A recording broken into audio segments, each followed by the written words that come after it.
Welcome to Money Convos, where we discuss personal finance and investment tips. We're committed to helping people create wealth and achieve financial freedom.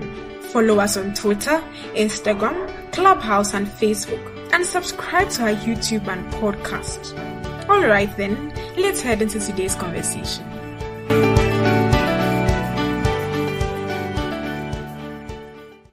Hi, Mimi and Adam. I've sent you an invite to come up as speakers. So check your notifications or raise your hand or something. Wonderful. That's done. Oh, great. Paulina has come. Okay. Hi, Mimi. How you doing? I'm good. How are you doing yourself? I'm great. Adam, how about you? How you doing? Yeah, I'm doing well. I'm fine, by God's grace. That's great. Paulina, how are you doing? I think it's been a couple of weeks since me and you spoke directly or via Money Convos. Look, I can see you're not muted, but I can't hear you. Looks like from here, she looks like she's still a listener. Okay, I sent her an invite to speak. Let me add Prince also up here. Yeah, the logistics here are different. Okay, so well, Mimi, would you like to introduce the topic before we get into it? Ellie, can give me a minute. Okay, all right. Prince and Paulina, I've sent you invites, so you could just accept them so that you can come up here as speakers. Okay, all right. Well, while we wait for Paulina and Prince to get up here, let's start the conversation. Charlie Adam, how's this week going so far? How is the Ghanaian economy doing? Charlie, we are hanging in there. You know, it's funny how should I say it's funny, but it's interesting how in these tough times. Good evening, Prince. I'm online. Okay, that's great. How are you doing, Prince? I'm doing fine. Yourself? I'm great, my man. I'm great. I heard you've been busy lately. You are getting more accolades. Oh, you sure? Is it Mimi who told you? I heard now, Charlie, people are looking for you. They can't even find you, Charlie. Oh, Mimi, are you sure? You're a big man. Oh, Mimi, this one. I'm innocent, please. Mimi said you're a big man now. Oh, Charlie. Now they are looking for you. They can't find you. You're busy all over the place. Oh, it be school. Nothing much, Charlie. I see. Interesting. Okay, all right. So, Mimi, are you ready now? Yeah, I'm ready. Nice. Yeah, so, I mean, this has been a discussion. Today we are talking about creating generational wealth as Africans. And this has been a discussion I've had with different people in these past few weeks. It seems we are generally disadvantaged. I mean, you look all around, go to the Spintex Road, look all around, look at the businesses that are thriving. Most of them are for foreigners. And when you really think about it, they have some, systems and structures in place. And maybe their culture help them succeed in whatever they do. But what are we doing strategically as Africans? Are we just waiting for employment to be created so that we can make the big bucks? What are we doing so that at least the next generation can be better? So I thought that was important that we have this conversation as a community so that we can all start putting our house in order to ensure that in the next few years, at least, even if the average Ghanaian couldn't do some things, in the next few years, our story will be different. So that's the background behind this today's discussion. Okay, that's great. We are sitting around. Currently, it's like we are sitting around waiting for other people to be making the money and be passing on businesses from generation to generation. What are we also doing? So we need to get our houses in order. That's interesting. Just this weekend, I was talking to a friend, and she went for a bar mitzvah. and she was talking about how it was a brief ceremony, but how the family showed support to the young person. I think the bar mitzvah is for when a Jewish child is 10, is it 13 or so, becoming a teenager or something like that. So she went for that event, and the kind of things that happened in the kind of there's the kind of speeches, even the child had to deliver a sermon. It was just a very thoughtful experience. And it got me thinking about a book that someone had recommended some time back. It's Jewish wisdom for business or something like that. Has anyone here read that book before?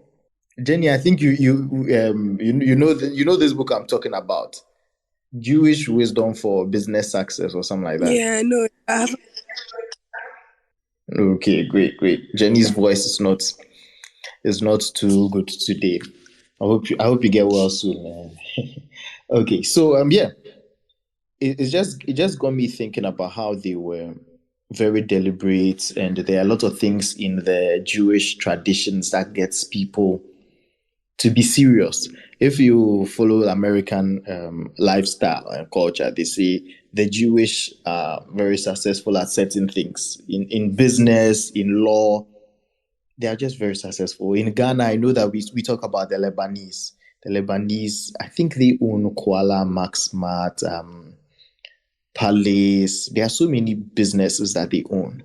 If I remember, even some small place that we used to play AstroTurf. We used to play football in Jowlu at one of the secondary schools. It's now you go there and it's a modern thing, and now it's like AstroTurf is picking up. But it all started from an empty piece of land, right? And it's a question of how people think. Just from what Mimi was saying, also, it's you look at how you think about how many people start businesses and they want it to grow to become so big. I think about the people back in the various vendors back when I was in university, and some years after I finished university, I went to pass by the bread and egg seller. Not much had changed, but I see it. I'm not saying it's easy, but at least there are certain people who do business, even small business, and you see the growth that comes of it. So today we are going to be discussing the mindset and then the things that we need to do to actually make sure that we are on course to make sure that our grandchildren and their grandchildren will have some legacy there that they can all tap into to make not necessarily life easier. Of course, it will make life easier. That's not the goal, but so that growth and development will be at a faster pace. Okay, great. Adam, do you have any opening thoughts for us? Yeah, I think the observations that have been made are actually, like what Mimi said, how we can look beyond. I think one of the major challenges we have as Africans is, like she said, we have some negatives or baggages going forward. So it tends to be a drawback for us. But I think we can look at our lives as a whole and plan beyond today and look into the future rather than just thinking about the near, just tomorrow or today. Oftentimes when somebody is hungry, I normally say if somebody is hungry, the person is just thinking about what he has to eat today. And it's not really bothered about tomorrow because tomorrow will take care of itself. But then if we can go beyond our limitations of today and think that the next generation, it might not happen within our time, but at least we can lay that solid foundation so the next generation picks up and then it can become something like you mentioned. The Jews are very, very powerful people when it comes to generational wealth. So that is also my opening thought on this matter. Okay, great. Thank you, Adam, for that. I like the attention to the long term versus short term thinking. Okay, great. So I'm curious, right? Intergenerational wealth. Someone is looking at this or generational wealth, and they're asking, what's this big English that these people are saying? Maybe is there a way you can define it, or how will people know this when they see it? It's like an exam question. Basically, I would say that while some of us are probably starting from scratch, you finish school, you were fortunate enough to finish school. There was nothing, like nothing. You had to look for a job, no savings or capital to say that, okay, you are interested in this business or come and help me expand this business. There was nothing starting from scratch. Comparing yourself to somebody who, let's say, even like these Mahola women who have certain businesses that have been passed on from one generation to another deliberately. It could also go beyond business. It could be assets that are, or wealth that have been able to be kept from one generation to another. And all these things require being deliberate, from the children's the way kids are nurtured, to deliberately psych them, to behave in a certain way as they grow. So for me, this is why I see a generational wealth, where one generation is able to pass off their hard work to another generation. They build on it. It goes to the next generation. They build on it. That's what I see as generational wealth. Okay. When people pass off their work and their results to the next generation to be able to pass it on. When you were talking, it reminded me of something. When we are talking about investments, we usually talk in terms of returns. We could all be making the same 20% return, or let me say these days, 30% return on a treasury bill. But because someone is using 1 million, their 30% is way bigger than the person using 100 CDs. And some people look at these comparisons and they give up. But I can assure you, somebody somewhere, some time ago, started building it up for it to get to that 1 million CDs. It wasn't by sudden flight. And speaking of how we can see it, I have a friend here, and he's a Ghanaian, and his father attended an Ivy League school, and he's also attending an Ivy League school. See, this is legacy. You understand? Now imagine the next child will also come.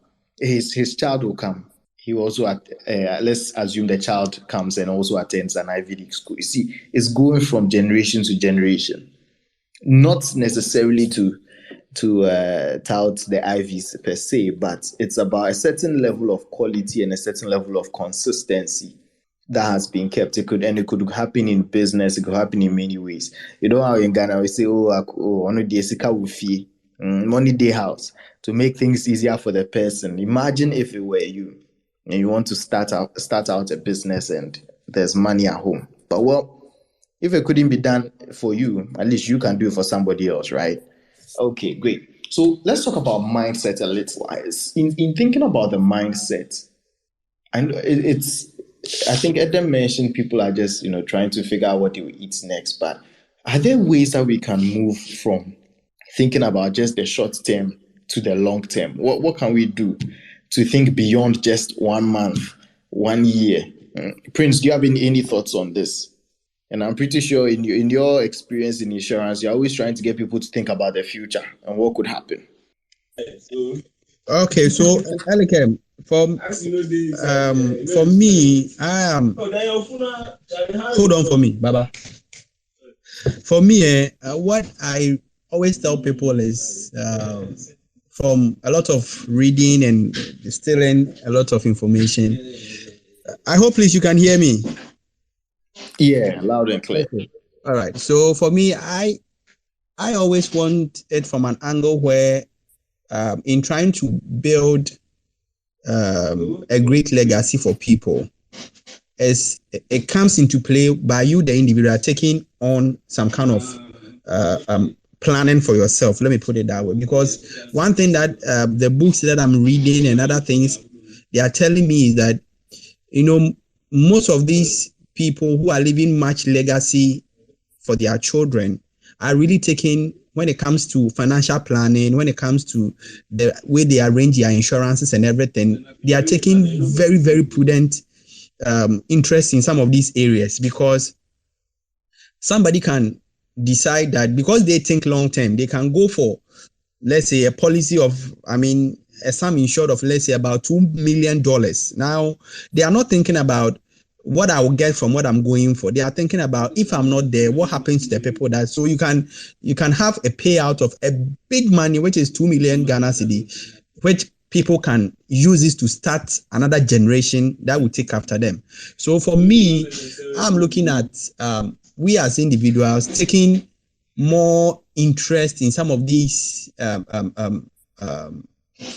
financial things that we talk about, because I think through many convos, through Mimi, through Seram, I've met a couple of people, and these are people from great works of life who, what they know about what they have is so limited, and that they are really shooting themselves in the foot, right? So I feel that for us to leave a bigger legacy for the long term, it also comes with we putting in some important plan when it comes to how we do our investment, how we do our life insurance, how we do our health insurance. Because I always say that so far as you are living, you always have that, that hope that you will live to see the end of an investment that you are building.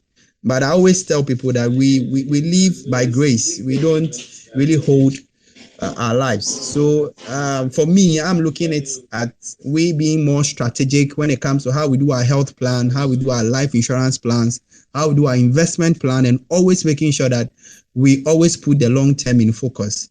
Because for the short term there, possibly you can have much when it even comes to investment. But then when you look at the long term, you can come in with some of these things. And I was also thinking that since we are at a group who are also having the same common goal, if together we can look at maybe embarking on a more let's say a bigger investment journey for the individuals. As Elikem, you said earlier, it's a suggestion though. You realize that if somebody goes into a pool with, let's say, a 1 million Ghana cedi, and the person is earning a rate of return of 30%, it means that the person is making so much on that money. And I feel that we coming together from all works of life, we can do a collaboration. It's something I'm throwing to the table, collaboration on maybe we pulling funds together to maybe start something which will bring in much interest, and maybe look at that and say that, okay, we are using this one to project into a long-term something for ourselves. So it's something that I'm also chipping in. If the house can give us a consideration, we can look at it from that angle. All right. Thank you very much, Eleke. Thank you, Prince. So Prince is throwing something out there, pulling money together and doing something as a group. Okay. We'll circle back to that thought sometime. And this thing has come up a couple of times, so we can look at how we can do it. In fact, something related is what Adam is doing. And yeah, we are looking at a short term one for the 91 days to Christmas, but the one for the full year is definitely a good place to start. Building that habit, putting the money somewhere that you just wouldn't touch it. And it just gets me thinking about my one of my goals for this year, which I haven't pursued actively. Having money aside that's not meant for any particular expense, just to grow wealth. That kind of money can be transferred to the next generation. So it's a good reminder, and we'll circle back to that as a group. But yeah, the main point Prince mentioned was planning. And yeah, so that's something that we all need to give some thoughts to be able to be thinking long term. You need to have a plan in the first place. But let's say before someone would even know to do planning, right? They need to get their minds into that long term mindset. What are some of the things that we can do? We can tell people to help them form that long term mindset as opposed to short term. Mimi, are there many ideas? Or Jennifer, if you can't speak. Okay, Mimi. Yeah, anyhow, so I think that from where we are coming from, we have to delay gratification. It's a tough one, a tough pill to swallow, especially because nowadays we are all about showing off. But one thing we need to consider is delayed gratification. I think that is, you see, when you are running a race with people who have gone way ahead of you, your strategy has to be different. So we can't behave like they are behaving. One generation has to sacrifice to break the cycle, to break the chains. And so whichever generation it is would have to delay gratification, even if they don't see they don't enjoy the fruits of their labor in their lifetime. They know that they've sown seeds for the next generation to be better. And while we are talking about delayed gratification, sometimes as a generation or as parents, we delay gratification for ourselves. You see, the older generation probably struggled, did all sorts of things to take their kids to school.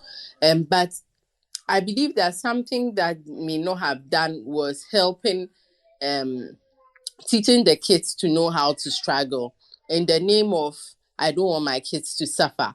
But those are the skills that are required to move from one level to the other. So even though you may want to cushion them a bit, they need to learn how to hustle. Let me put it that way. They need to learn how to hustle to sustain whatever wealth that you've been able to create.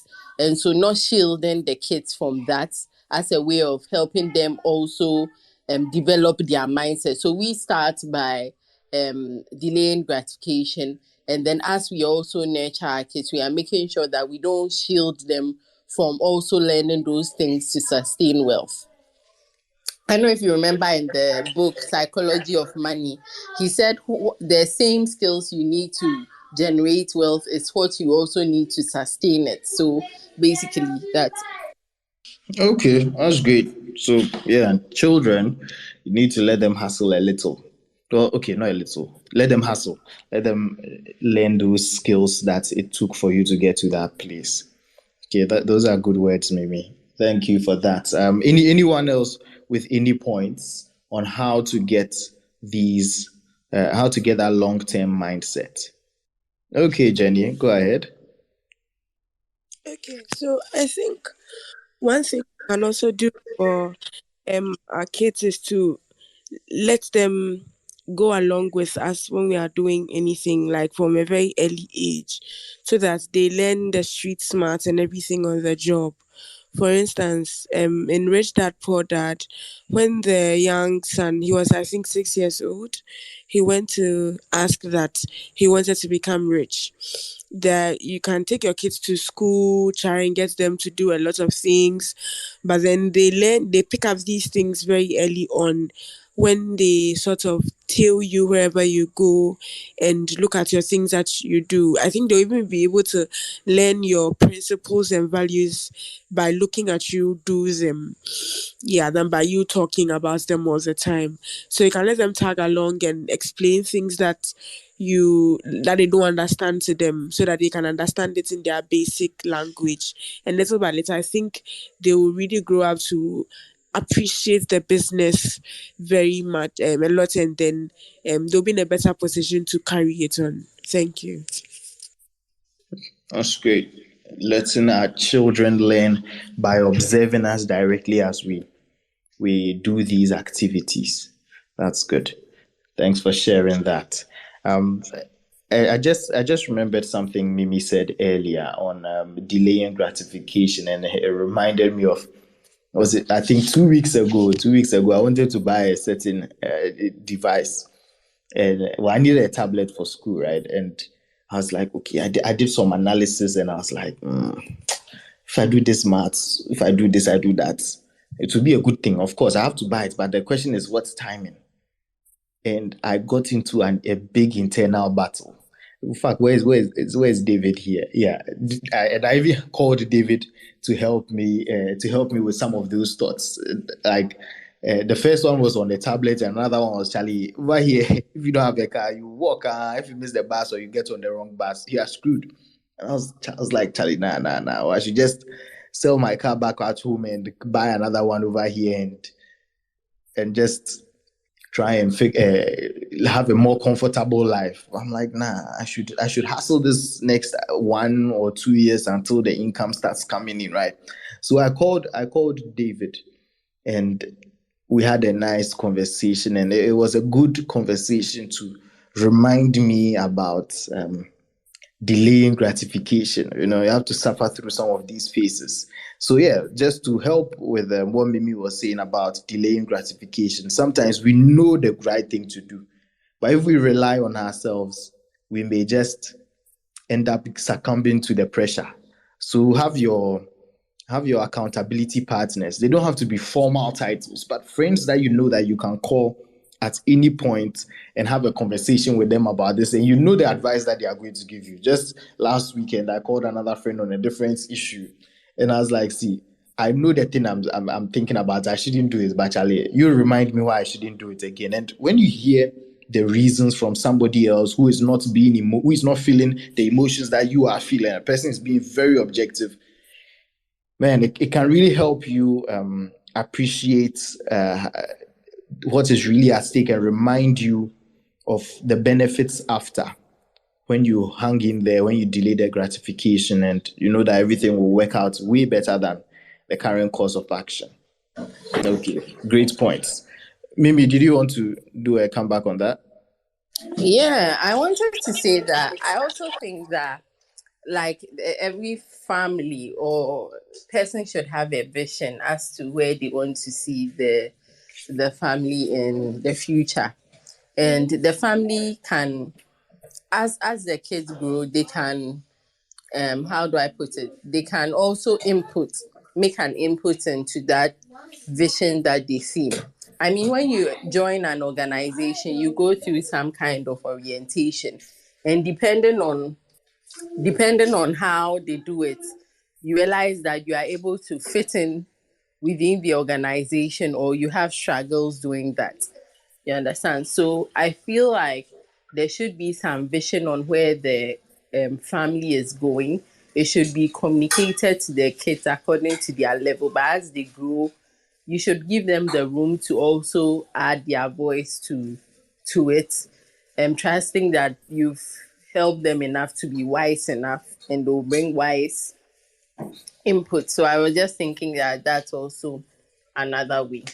Yeah, that's a very good point, and I like how it starts with the vision. When you said the vision, I could see in my mind's eye, right? If everybody could picture what they really want, I could see what I wanted, and it's a good thing that people need to do.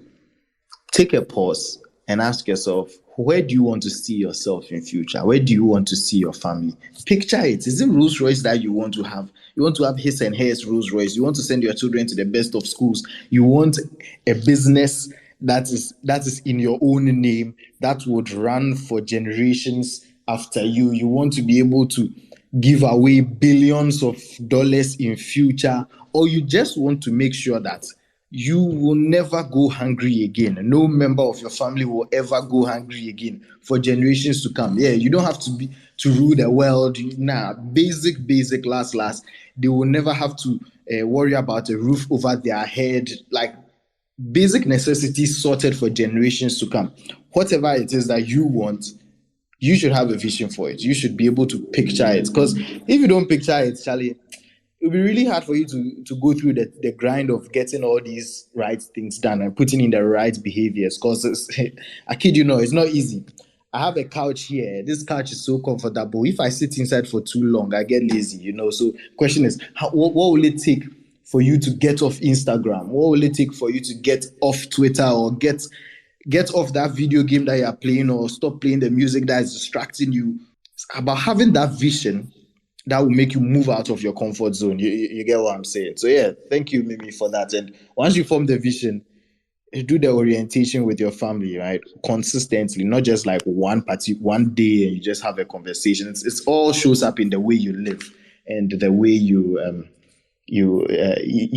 engage with your family, how you handle your finances, how you are on time for events. Everything shows your value is really the way of life. Okay, I know Prince wanted to say something earlier. Then we hear from Paulina, since she's come up now. Prince? All right, so Elikem, I'm taking it from the angle where we growing up as parents, right? We need to be um, um, um, very particular when it comes to our children because what sometimes what I see is that most parents push the entirety of their children growing up in the hands of schools because at the end of the day, you are dropping them at school at 8 a.m. They will be in school at maybe 3 p.m. The moment you get to the house, it will be around 9 p.m. Maybe you'll not even meet them when you get to the home. So it means that it repeats itself through the week, right? So when it gets to the weekend, I believe these are opportune time for families to make sure that they are bonding well and then they are trying to communicate the goal and the vision of the family to the children through what they do, right? Because recently I always use my nieces as an example. It got to a time we close. By the time we get to the house, they are sleeping. And recently I was there when I got a text on the house helps from the house helps line, and the message was, Uncle Prince, I miss you. And I was like, how can the house help text me this kind of message? So I didn't even know how to respond. So I kept quiet. And when I got to the house, I informed my sister about it.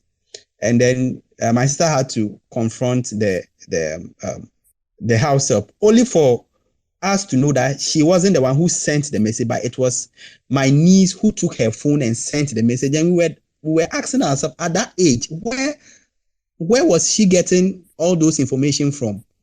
Only for us to know that the gadget that we bought for her, she's on TikTok and Snapchat doing her own thing, right? So I believe that if we don't put our eyes on our kids and try to be very strict on them, to bring them up in a proper way, it will undo everything that we will do for them later in the life that we will give them, because these are people that are not coming up with correct morals and behavior. So I believe that in as much as we trying to preserve something, give them a future, we should also try to put their behavior and things in check, so that you will not go and give them something that somebody will come and blow the money away, but the people will focus on the agenda that you have for the family and take it to the end and also pass on to the next generation. Thank you very much, Elikem. Thank you, Prince. I was quite intrigued when I was listening to the story, and that it did not end the way I thought it was going to end. But yeah, but Prince, if your niece has missed you, you go and visit her, go and spend time with her, go and bond with her. But yeah, but Elikem, we are in the same house. Oh, okay. We are in the same house. I see. Oh, okay. All right. Okay, guys. So I want to direct the conversation in a certain way and be more direct about now what kind of actions we can take. I like how we've brought up right off the bat the raising our children right and all that. However, let me play devil's advocate and preclude conversations about children for now. Let's assume that let's raise the children right. Let's get all that right. Okay, but I think that considering our audience, our demographics, 20 to 40, it's usually the people who join in on Monday Convos. At this particular stage of our lives, a lot of the onus is on us and us taking direct actions towards that. So perhaps we can start focusing more on what we need to do, what we need to stop doing. And I like to break it into some various categories. Feel free to speak on any of them. On business, if business, on your career, how you handle your investments, how open you are to risk, the kind of friendships that you keep. So let's start talking about those things. What are the things that you've observed or the ways that you've observed that rich people behave? And I'm not talking new rich, old rich. The kind of networks that they keep. How do we identify those networks and keep them and maintain them? Let's be very specific. So let's see. I haven't heard from Edem. Oh no, actually, I said Paulina. Then you will hear from Edem. So Paulina, I'm sure you met a lot of big people, a lot of people who are doing well. And as you are in Abrotire too, you've seen these organizations that have stood the test of more than 100 years. In fact, a 70-year-old reign has come to an end over there. So, what are some of the lessons you've learned there that you could share? All right. Hello, everyone. So, whilst we were talking, everyone was talking. I think it started from Mimi. I think one of the things that I see around here and in the people I know, even back home in Ghana, who have created generational wealth or are creating generational wealth is building values. What do I mean by building values? And Elikem, I know you mentioned it previously. You see, a lot of the people of old who made money in Ghana and couldn't sustain and transfer it to the next generation, it came as a result of the fact that, especially for the men, they married many women. So they had a lot of children scattered all across. And so succession planning was very difficult. And that is the next point that I am coming to. If you look at when the queen died, like there was a plan in place that from here it goes here, from there it moves there.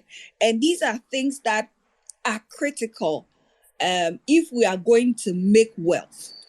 So let me share this example. I know a couple in Ghana who have estates and schools, and they were previously in the printing business, but they have moved from that printing business and they are now into real estate and schools.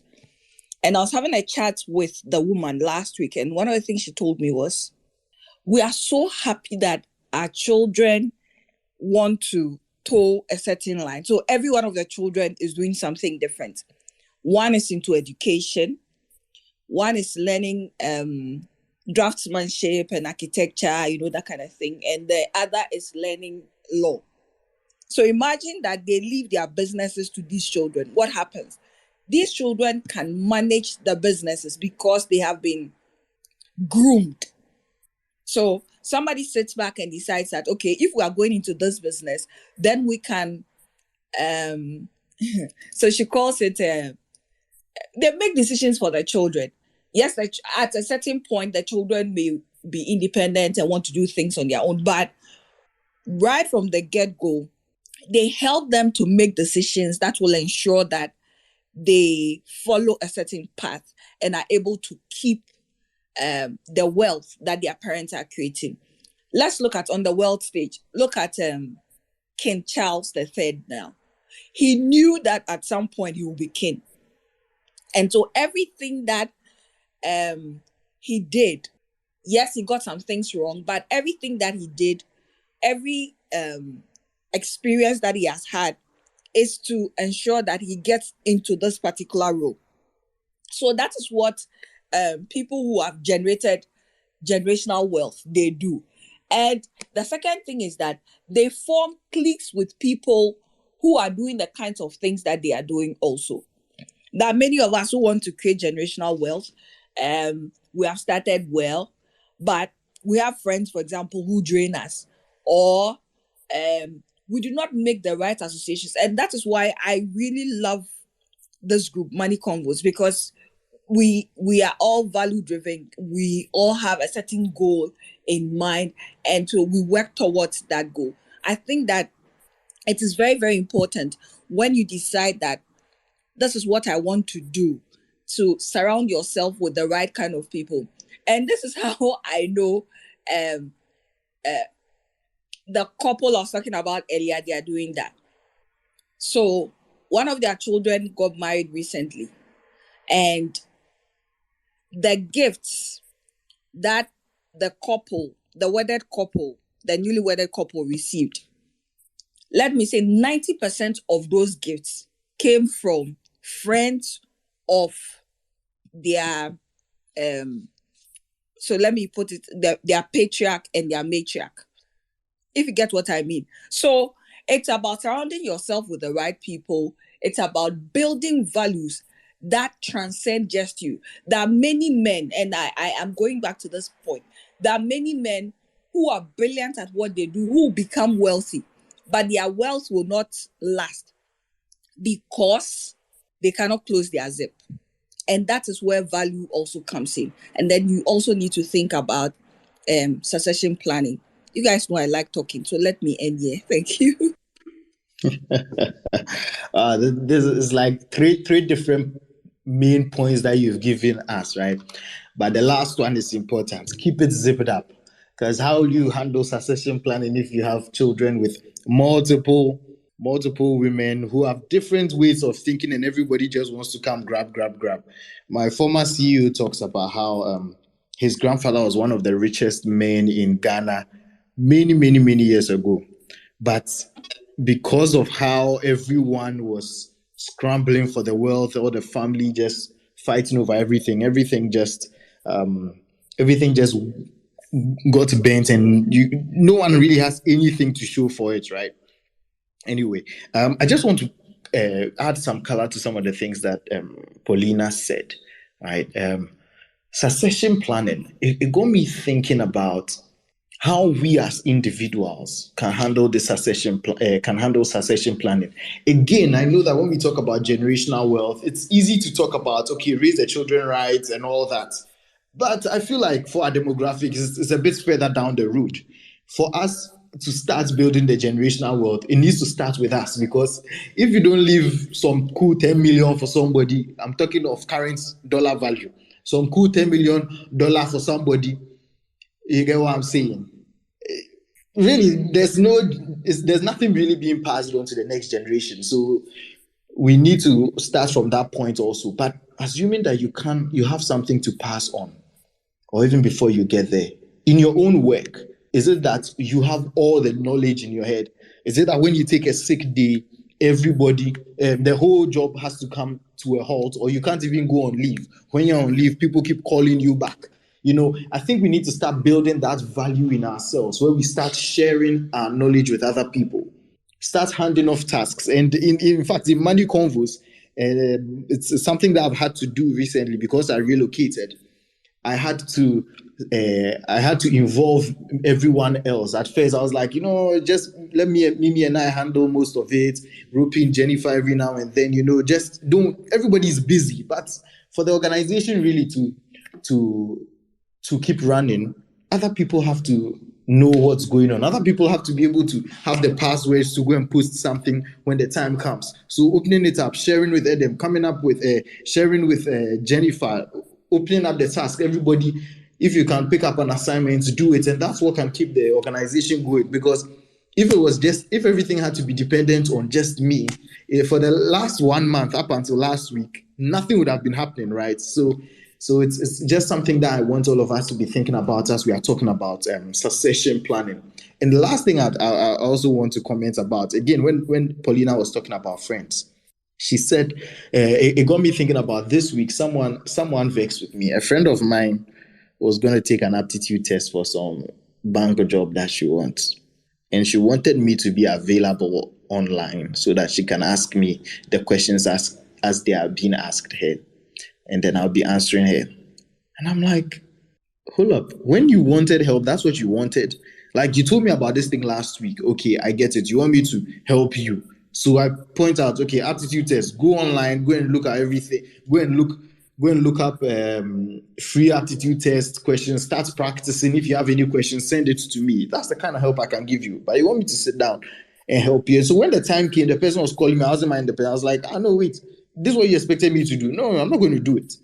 After the event, the person was mad at me that why didn't I help? She even talked to another friend. The person was disappointed in me. I'm like, wait.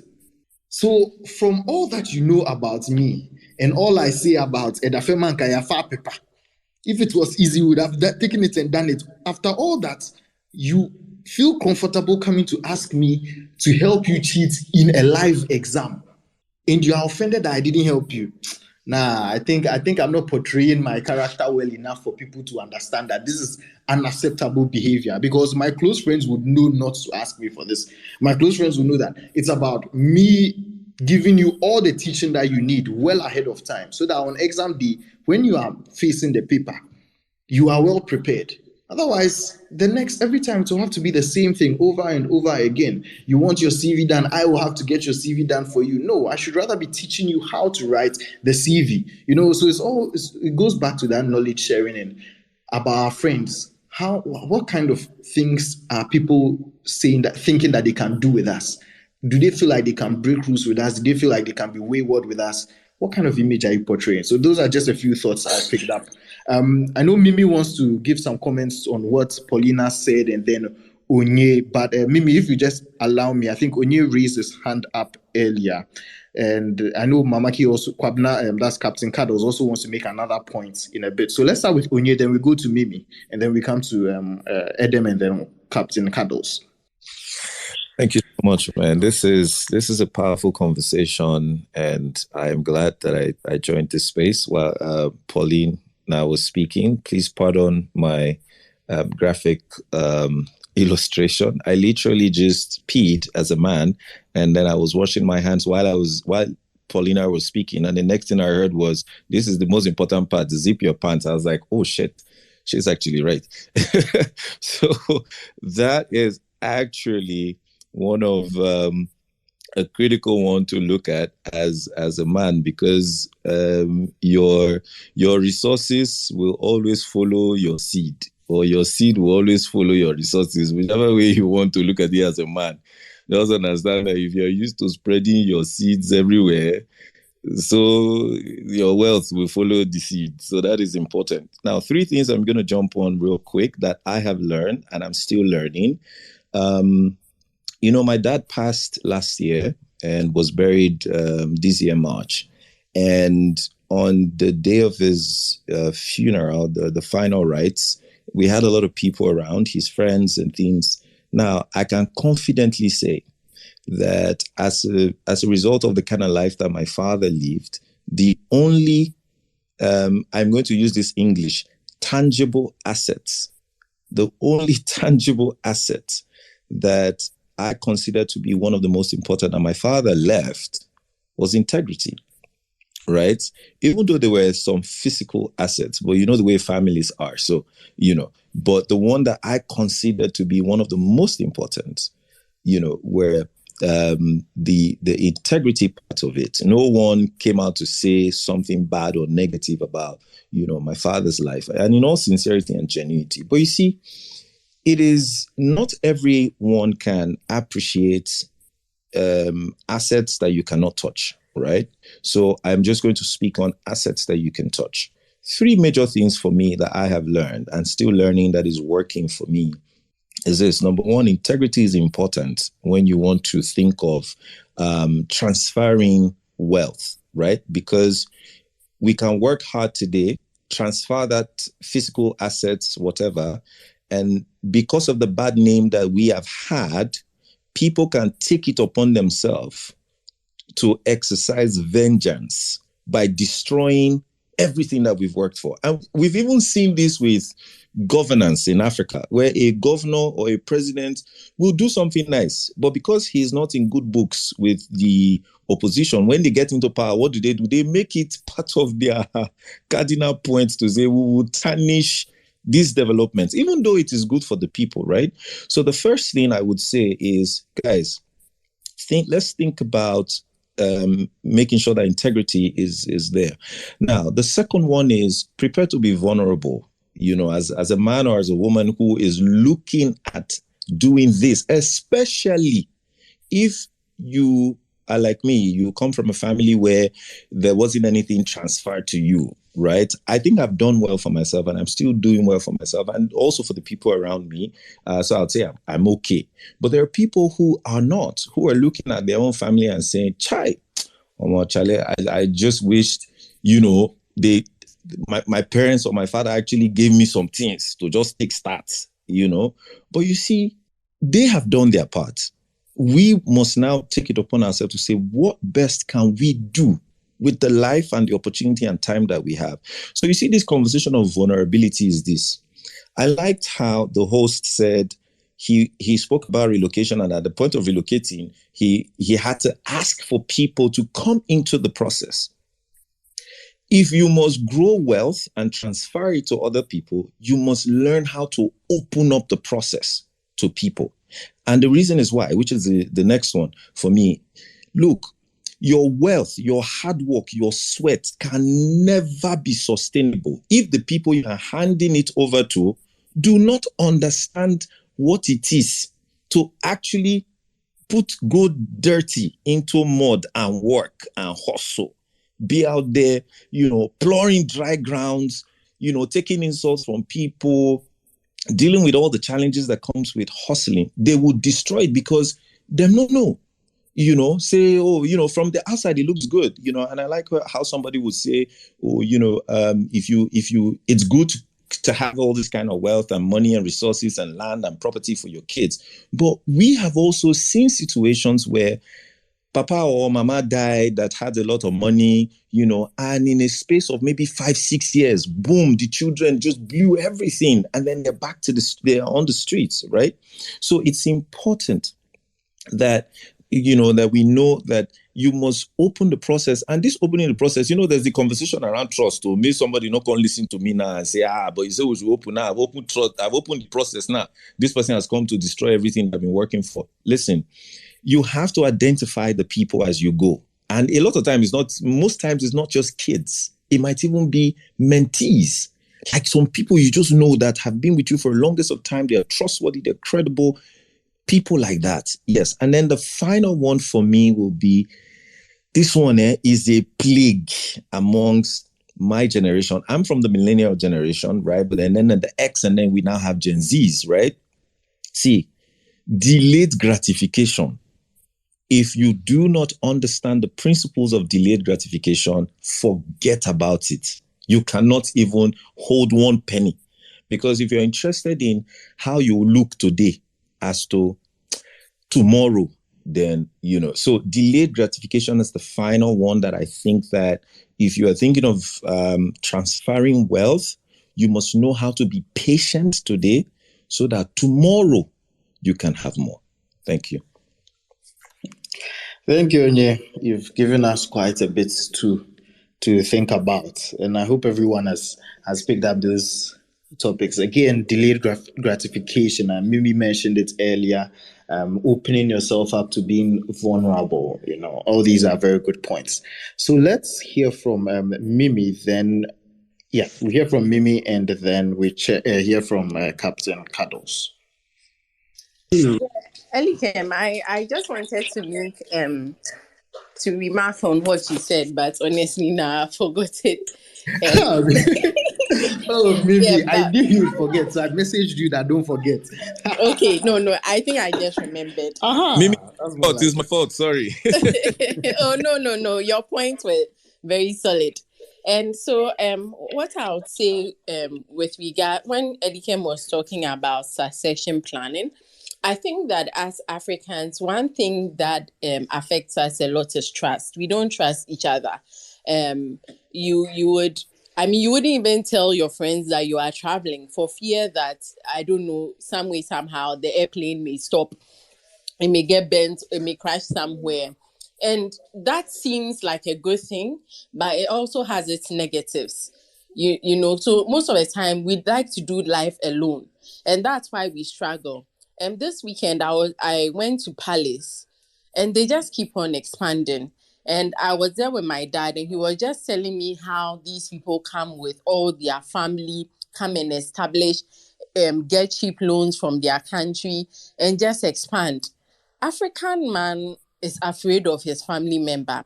And I can't blame the African man because maybe he's seen someone being bitten. He himself may not have been bitten, but he's seen someone being bitten. But I think that if we are to break this cycle, in addition to the values Paulina mentioned, which is very important that we emphasize on, is also the need to take risk. When I say take risk, trust people. I mean, not that I trust them, just behave foolishly, but just trust them enough, to be able to collaborate with people. And as you trust them, it doesn't mean that you shouldn't put in place systems and structures to ensure that when things don't go as planned, at least you are secured. So you would find out that, and myself inclusive, you decide to start a business with somebody, you don't lay down any conditions, nothing. You just start, and in your mind everything will go smoothly. I remember a boss of mine some time ago said that in the beginning of his partnership, they always had something laid out. And whenever there was an argument or a problem, because we are human beings, they'll always go back to that document, and or always had some maybe godfathers to help them deal with certain issues. So I'll say that yes, yes, what do they say? Nimpa a bad or whatever it is, which does not allow us to collaborate. We are all doing our small kiosks somewhere, and once we are dead, it's all gone. It's important for us to start collaborating, and to start collaborating, we need to start trusting ourselves to an extent. How do we do that? Well, let's put in place the structures, whatever it is, let's document it. Let's start hiring lawyers to do some of these things instead of trying to figure out everything on our own. And I believe that once we do this, as time goes by, we'll begin to start trusting each other more. And then also with the friends, I can't like I don't know. I always said, especially last year, I have always liked sitting in my corner thinking about myself, that kind of thing. And I wouldn't join any school club, nothing. And what last year taught me was the importance of people, the importance of friendship. Look, people will do for you what you will struggle years to be able to achieve. So we need to find ourselves around the right people. The same way people can push you, the same way people can destroy you. So you really need to be careful about who you find yourself around. And I think that this is a very good community, because now, even if you hadn't thought about generational wealth, we've sown a seed. And it's now something for you to think about and act on. So let's be careful about the environment we keep. If you realize that you are always speaking negativity, pause and just look around. See the people who are around you. You may have to deliberately be intentional about changing the environment you are in.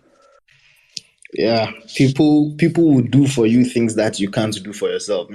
Over here, I've seen it so many times. In fact, just yesterday, someone I'm in a group with was like, she's going for an interview today, and I had an exam this morning. I got on the phone with her for like 30 minutes last night. What I used to learn, I was using it to teach her to prepare for the interview, because people do the same thing for me, and I've been and I've gotten good results out of that. So it's all about paying it forward. Once you start engaging with people, giving so that you can also receive, it's that cycle never ends, and you just keep benefiting. Okay, let's hear from Kwabna Mamaki, one of my favorite people in the whole wide world. Mamaki, go ahead. Hey. Good evening. Can you guys hear me? Yeah, loud and clear. All right. Okay. So generational wealth is the topic. Okay. So let me start this way. For most people, like Ellie said, like nobody has left 10 million for you. So you have to start that journey. You need to leave it to someone. And for most people, especially this part of continent, there's money to be made, but it's not very easy. So you need to start from somewhere. A lot of people will have to work for people. You need to find out like industries where you can scale up quickly, make enough money, and try to start businesses. Because if you're being frank, if you don't have a business, if you don't have a well-structured business in place, you're not leaving anyone generational wealth. You probably just leave a lot of let's say houses and cash in your bank account, which can be squandered like very, very easily. So we need to start from somewhere to be able to get there. So how do we do that? It is very easy to be inspired by people's stories, to have motivation to want to do something. But the most important thing a lot of people don't have is discipline. Without discipline, everything else goes down the drain. You can want like to be whoever you want to be. You can hear all the stories and be inspired. There's a reason why a lot of people go for seminars. They go and hear all the great motivational speakers talk, and they leave there and they have nothing. They don't even have one. They won't even make. They won't make a connection with anybody there. They leave with zero network. People don't have the discipline to go through what they need to go through to get to where they want to get to. So, like Ellie, you were saying, the lady who wanted you to help her cheat on an exam. Well, like when you said it, I just like, she can't be your friend, because if she is, she must know you. Like, no, like she must know you to that extent that anything will not do this. We need that part of us, that, like, as somebody also mentioned, integrity. It should be out there. People should know you for what you are. They should know that they can come to you with this. They should know that they can trust you with certain things. And at the end of the day, it's our discipline and integrity that people really see. When you go into any organization, what people see the most is the guy who comes in, he does the work, he's disciplined. You know, you can trust this person with this thing. There's a reason why certain things, when bosses need done, their go-to is somebody. The go-to is one specific person, because they know who the person is. They know that they can give the task or the job to this person, and the person will get it done right. And a lot of things, most of the time, when you work for other people, people have to have the tendency, they saying, like, it's not your dad's business. Why are you killing yourself there? But people forget that working for somebody is actually is the environment to learn how to work, like to run your own business, to work for yourself. You have everything is free there. Like, the structure is there. That environment gives you the ability to actually learn how to be on your own. People don't. A lot of people miss that. They don't see it, and then they just let things ride. Before you know, you would have lost a lot of opportunity to learn from people who actually know what you're doing. And when we look at our society, sometimes we look around and we ask, like, something like in the 90s, there was this big thriving business. What happened? It's gone. And then you go and ask, and then they say, the man died, or the owners died, their children took over, and then the business is gone. So we don't necessarily have to leave the businesses to our children. They could be beneficiaries, or they can be the owners of the business, but they don't necessarily need to run it. Elikem and I are always having arguments about leadership. As business, or as people who want to lead generational wealth, our biggest task is finding the people who can lead the businesses that we want to leave behind. You need to find people who can lead. You need to find people who can actually run the business. Because for all you know, your children might not even want to be in the same line of business. You can teach them all the skills and whatever they need. They can just take those skills and maybe tend to another field of what they want to do. Because at the end of the day, you can force the horse to a river, but you can't force it to drink. See? So you can, you want to leave generational wealth for your children, your children's children, and all that. That's fine. But you need to make sure that the people we are leaving in charge to run the business can actually run the business. And yeah, like somebody mentioned a palace. I went there not long ago myself to buy towels. And when I got there, I was also I was dumbfounded. The whole place run by these, I don't know if they're Asians. Yes, by Asians. And then I kept thinking to myself, why don't we do that here? Why don't we have businesses where families are running it? Why don't we have that? And like the person said, like, most people have been bent by family before. So I can't even blame people that much. A lot of people have been bent by families. So people like to be secretive about certain things. But for us to move forward, if we are going to do this, we will have to trust each other. And that's where integrity and our discipline comes in. If we come out, if everybody knows you for who you are, an uncle or somebody somewhere that is starting a business can sort of identify the talent that you are and not be afraid of the fact that you are, like, as for family, I don't trust family, that kind of thing. So Elikem likes to say, what are you doing personally? So we need to start with ourselves. And that is very key. Else, whatever we want to do, or all those things, they will just be hopes and dreams, and nothing will come out of it. So that's just my contribution.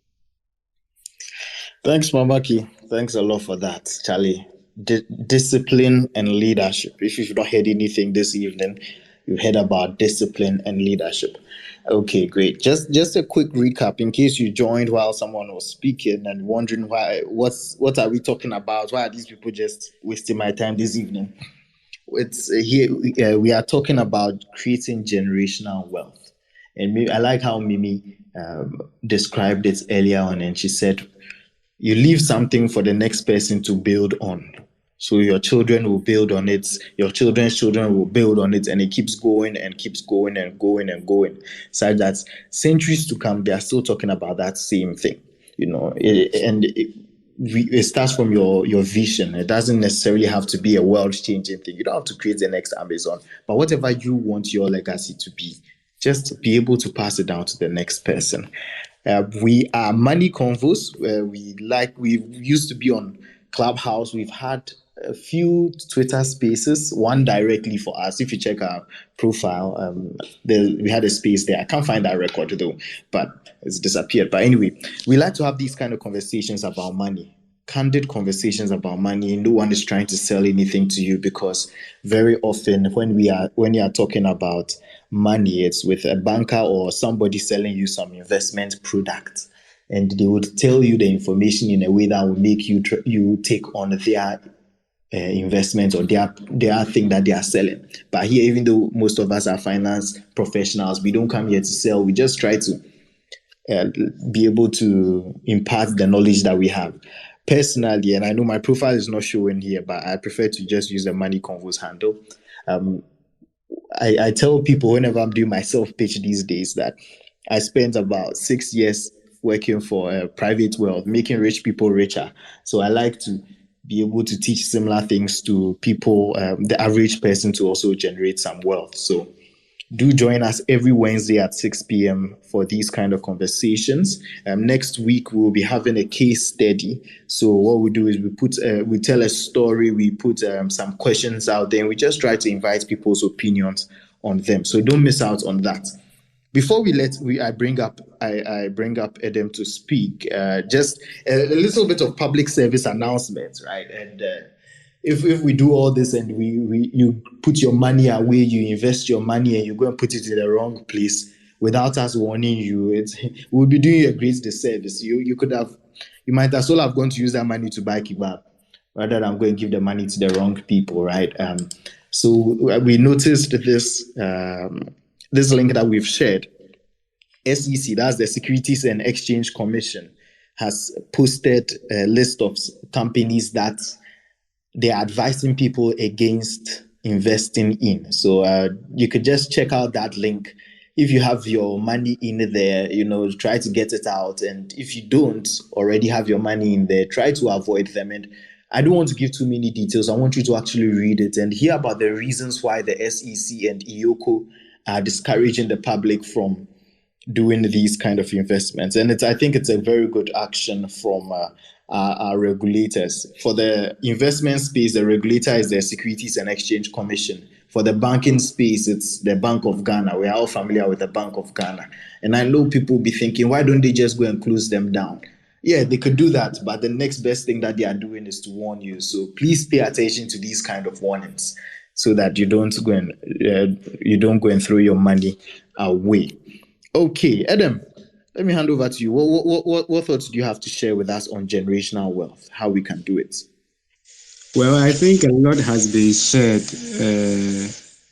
And just to add, what I had penned down to discuss is like, I think Mimi mentioned it, and also someone else also mentioned it. It's about partnerships and the fact that in our part of the world, we don't have people partnering to do things, like coming together to do things. And it's all because of the problem that we have. Like, I think as raised earlier about we having values, about integrity. A lot of people are not being honest. People are not being truthful. So it makes it very difficult to partner with people. But I believe that no matter what the situation is, definitely there are people out there who also are people of integrity that we can join and partner with. so that we build wealth together. Because if you want to go on this journey alone, it's going to be very, very difficult. It's not going to be easy at all. And I think somebody talked about discipline. And sometimes when you are talking about discipline, you really need somebody to be accountable to, so you can stick to the goal or the plan that you have made up for yourself. Okay, so I think that one way to help with the partnership issue, and like Mimi also mentioned it, is about let's put our thoughts down. Let's document. In our parts of the world, we don't like writing because we also don't like reading. So we should put things down clearly, spell them out. Let's not make assumptions when you are entering into an agreement with somebody. Leave no stone unturned. Let every term or any condition be clearly spelled out. And like I think Mimi mentioned, let's speak to our lawyers. Let's give them jobs to do for us. Let them draft these things together so that things are clearly spelled out. It's not like right now somebody passes away and maybe you were doing a business with somebody and now the next person is trying to claim everything to himself because there's nothing clearly written down that pinpoints that you brought X amount of money into the business. So it's very important that we clearly spell out all the things that we want to do because that is the sure way we can go about these things. If you have 10% of 1 million, it is better than 100% of 10,000. So it doesn't mean that you want to control and you want to be in charge. Sometimes people are so proud in their small corner because it all belongs to them when there is bigger thing that you can reach out for. So let's clearly spell out all these terms and conditions and put in the safeguards that we need to protect ourselves. If there are insurances we need to go for, let's insure ourselves. If there is any kind of fallback plan, let's put it into place so that we can safeguard the wealth or the investments that we are putting into our businesses, especially when we are dealing with other people. Then the final point I wanted to talk about is that we should not despise small beginnings, and also small consistent steps really build pay in the long run. Sometimes you don't see that these little steps that we take are in the long run going to pay, but it really does pay, especially if we have more time. The power of compounding.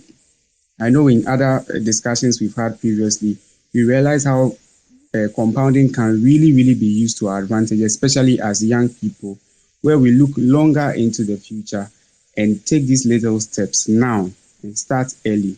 All these little steps, putting your budget in order, putting your plans in order, setting your goals for the year, taking the steps one at a time, surrounding yourself with positive and like-minded people, joining money convos and listening to all these kinds of discussions, um, reading around, listening to all the things that are going on. These little steps all come together in the grand scheme of things.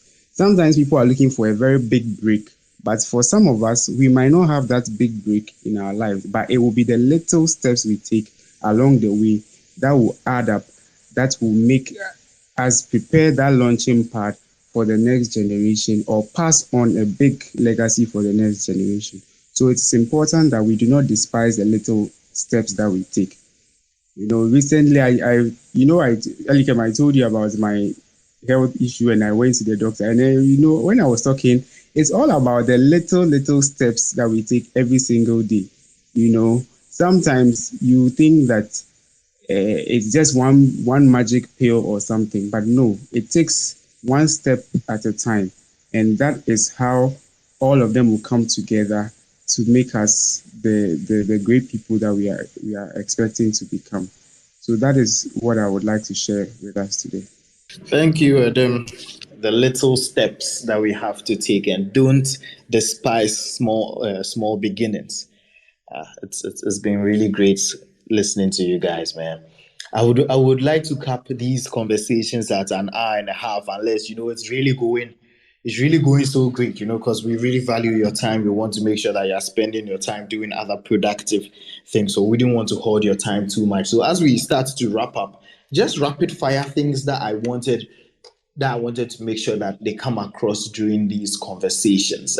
Something that was mentioned was opening ourselves up to partnerships, doing business, and investments. How we invest, we need to be able to think well ahead and do good investments so that we don't squander our money. So keep coming back to Money Convos. Follow us on Facebook, Instagram, here on Twitter, and make sure that you are joining in our conversations every Wednesday at 6 p.m.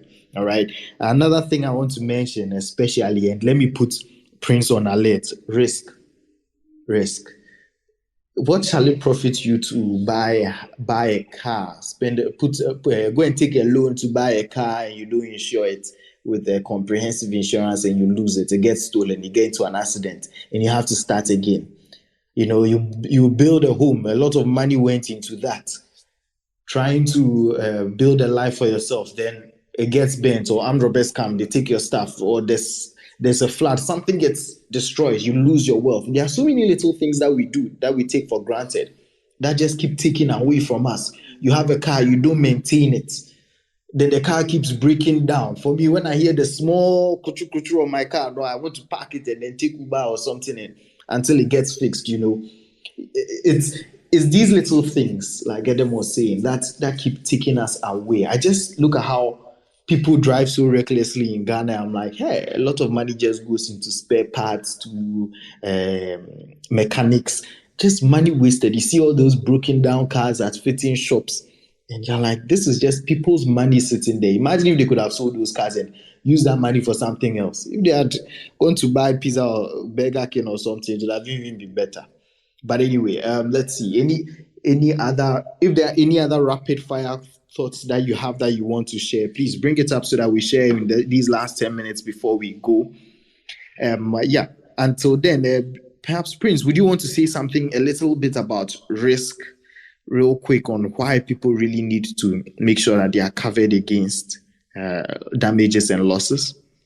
Hello, Alekem. Yeah. So, thank you very much. And as we all know, we are surrounded with risk. I mean, everything we do it presents itself with an element of risk. You waking up, taking a car to the house presents itself with a form of a risk. Your children, the possibility of you not maybe living to see them achieve the dream that you have for them presents itself to us with a risk. Our buildings, the businesses we have, and our monies all present to us a form of risk. And it's very important that as individuals, you get to understand the kind of risk that you possess, then you try to mitigate it. Yeah. So in trying to mitigate it, some of the risk you cannot take them totally off, but you can reduce the possibility of this risk happening. And also, you as an individual always being in a position that these risks are transferred to somebody who can come to your aid when this risk occurs. So I believe that as we have our conversation going, we should also be very strategic when it comes to the kind of risk that we are insuring, the kind of companies we are giving our risk to.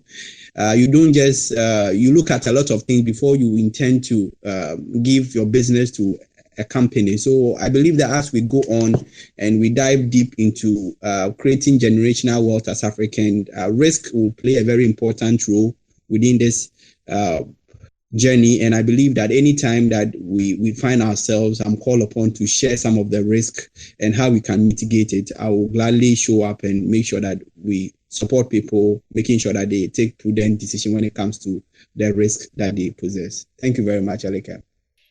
Thank you so much, Prince, for sharing that. Okay. So is there any other speaker who would like to give any last points before we go? Let's see. Is Jennifer still around? No. Yeah. Mimi, any more thoughts for us? And then I think I saw Paulina's mic. Okay. Yes. Okay, Paulina, please go ahead. Then we'll hear from Mimi. Yeah. Yes. So personally, one of the things that I learned very early on my journey of creating wealth, generational wealth. At that is investing in real estate. Usually when we talk about investing in real estate, people think about huge sums of money or mortgages and all of that. The professionals are here and will explain better. But one of the things I do is to buy land in strategic places.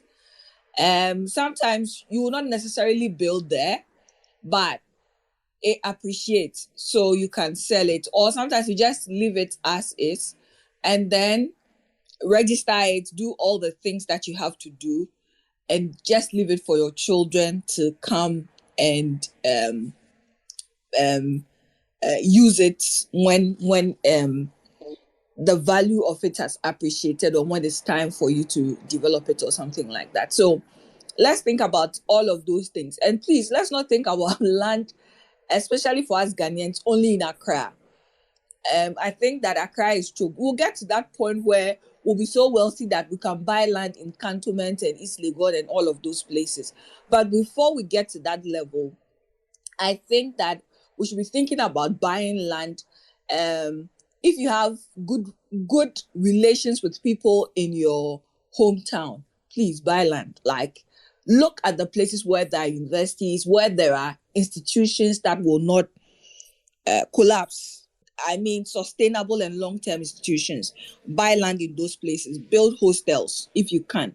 Like, not at a go. Take your time. Do those kinds of things. And I think, or I believe that your children will benefit from those investments that you do. So those are some of the practical things that I think we can do to build generational wealth. Thank you. Thank you for that, Paulina. Land and the thinking about it in a different way. Of course, you need to secure it, but where are the opportunities going to be? Start small. There are some pieces of land you can buy with 5,000 cedis. I dare say 1,000 cedis. You pile it up small. Let it get to 5,000. You find something to get. Okay, great. Mimi, how about you? Any thoughts for us? Yeah, interestingly, I was also going to talk about real estate. Very important that we all have a piece of the cake. And then also, I think that for those of us who are not there yet, life insurance is also a very good way to at least leave some money for the next generation if anything happens. At least, even if you are not able to leave some real assets, the money can be able to take care of the kids in school, and help them be better off. Sarah was just sharing with me how her friend's husband has passed and he's a breadwinner. It's a very unfortunate and sad situation, but sometimes these things happen. How do you ensure that, yes, you're trying to create wealth, but if anything happens, I mean, your children are not worse off? And life insurance is definitely something that we should be looking at it while we are creating wealth. And sometimes what I realize is that some people, we all want to create wealth, but we don't take care of the basics. So we end up starting and then starting and stopping. We've spoken a lot about financial plan. Probably you'll find another day to speak more about it. But I'll just say that the basics should be covered. Have your emergency fund. Have those basic things so that on your wealth creation journey, if there's any emergency, you don't stop. You don't have to sacrifice your goals, your long-term goals, just because your car is fault. So that's all I have to add. That's great. Thank you, Mimi. Wow, I can't imagine the predicament of the people, or the family that has lost the breadwinner. Oh, man. Anyway, may God be with them. All right. So the last thing I would just like us to say, in fact, I'll let Edem say, but before he says that, a big reminder again, follow us on social media, Money Convos GH, on Facebook, Twitter, Instagram. Just follow us and join us here every Wednesday at 6 p.m. GMT for these kind of conversations. Next week, we are going to have a case study. Yeah, it sounds technical, but now it just means we are going to look at certain scenarios. This person was faced with this kind of situation. What should a person do? What should a person be thinking about? And it helps you to get you in the right mindset whenever you have to make decisions. Okay, so Adam, over to you to close us out. Okay, thanks, Elikem. So before we go, I've pinned a thread up there. I kindly go through it. It's just about the what we are calling 91 days to Christmas, and it's a savings challenge. The whole goal is that by the end of November, just about 30th November thereabouts, we should have been able to save a target of amount of about 4,000 CDs or so. That is for the main challenge. But anybody at all, looking at your personal circumstances, you could do more or less. It's just a matter of consistently saving until then. Now, the goal is that we don't want to spend this Christmas outside of a budget. So whatever is your budget for Christmas this year, it can be 1,000 CDs, it can be 1,500, 2,000, 3,000, 4,000, 10,000. I think I saw some ticket prices recently on the TL and Charlie. This table you are trying to shake. This table you are trying to shake at them. And Mamaki is looking at you sideways. In fact, I think it's a good thing people should start saving towards that one. Please continue. I tell you.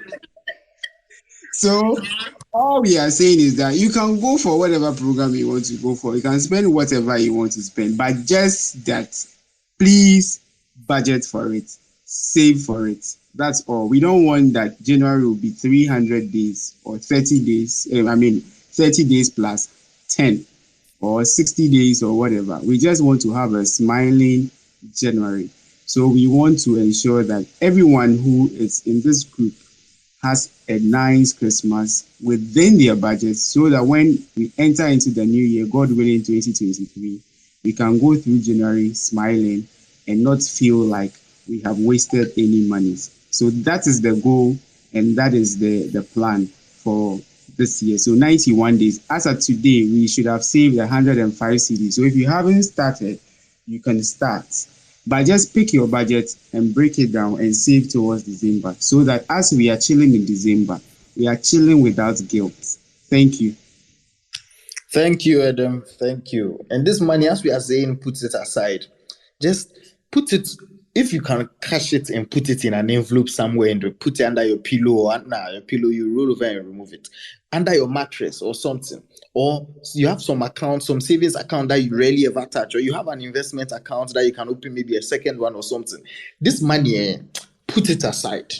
Put it aside. That particular account that you start putting it in, that will be towards your wealth generation money. So that after you withdraw from this one, you have that separate account that you know that you never touch. And we'll give you some more tips about where exactly you can put the money very soon. Okay, guys, thank you so much for your time. We really appreciate you coming to join us this fine Wednesday evening.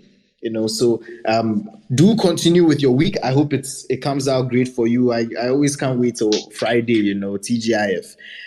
But yeah, I hope to catch you here next week, Wednesday at 6 p.m., where we take on some scenarios and give ourselves some advice. Don't forget the 91-day challenge while you're at it. Put that money aside so that you can ball this Christmas.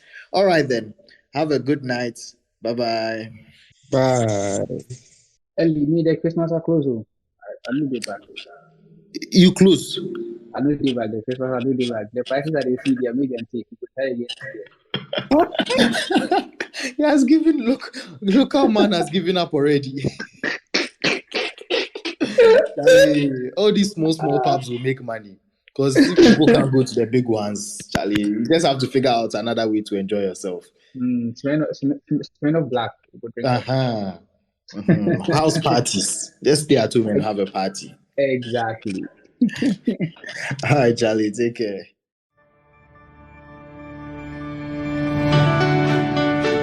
Thank you for taking the time to listen to our thoughts. I hope you learned a thing or two and start practicing. Don't forget to follow us on Twitter, Instagram, Clubhouse, and Facebook. And subscribe to our YouTube and podcast. Do tell a friend about Money Convos so we all become wealthy together. Talk to you soon. Bye.